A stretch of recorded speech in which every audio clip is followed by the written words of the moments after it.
In this video, we are going to go over how to create a team as a supervisor.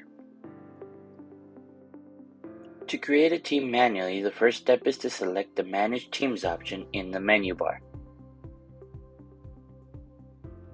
Start by clicking on the Add Team button on the top right-hand corner of your screen.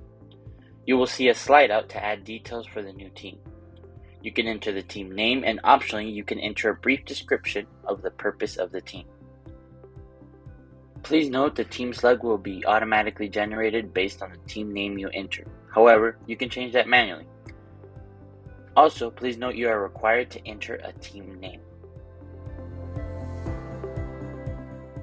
After adding all the required information, you can save your changes, and the new team will automatically appear on your teams table.